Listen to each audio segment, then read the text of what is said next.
What a way to usher in the summer solstice. I'd much rather be at home, lighting the candles in the garden, getting ready to dance under the full moon. A wistful sigh escaped. Since she'd been a child, Kayla had known she was different. Memories of great campaigns had infiltrated her waking consciousness on a regular basis.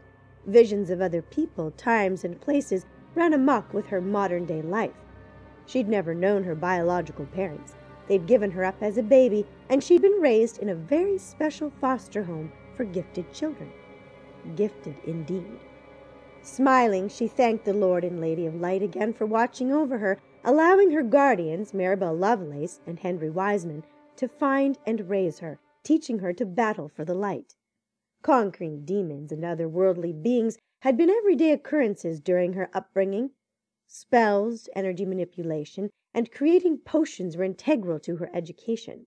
Weird dreams of people and events that felt as real to her as the earth she walked on every day were a part of her reality. For a moment, a vision of green eyes popped into her mind, ones she'd seen in dreams all of her life. She knew him as Caleb Warner, his presence hovering somewhere in the ethers. She couldn't recall ever meeting him in person, but her guardians assured her that one day she would. That day had yet to come. Sometimes she thought they'd all experimented with one potion too many. Shaking her head, the image of Caleb's eyes disappeared. She couldn't afford any category of distraction tonight. She swallowed hard, pushing back the panic threatening to rise within her. You can do this. You've done it before. Inhaling a deep breath to calm her system, she sought to center her energy. Only one difference tonight. I don't have any backup.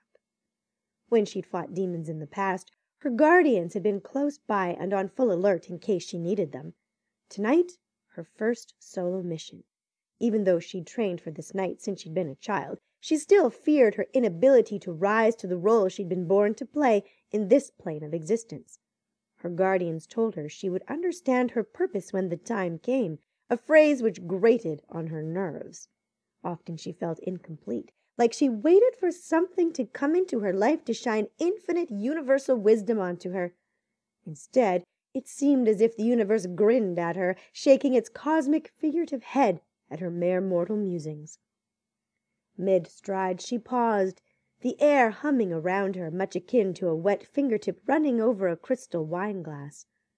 Her short, red leather skirt with built-in shorts, because it's far too difficult not to show your underwear while fighting in a skirt, flapped against her thighs in the breeze. Drawing in a deep breath, the black leather of her crop top constricted against her chest. Just because she had a job to do for the light didn't mean she couldn't dress ready to kick butt. She accepted the cosmos didn't care about her style of dress. In a childish gesture, she stuck out her tongue. Take that, universe. Closing her eyes, she stood with feet shoulder-width apart, arms by her side, palms out, and summoned her light. An invisible bubble of energy shielded her head to toe. This is it. Heart pounding, she stood her ground and waited. Within seconds, or minutes perhaps, two short sounds like a needle scratching an old record player caught her attention. Her eyes popped open wide. With matted hair as black as night, facial features twisted in an evil grin, eyes glowing red, a demon reached out a claw, poking the invisible force field with a jagged fingertip, causing a crackling sound to permeate the air.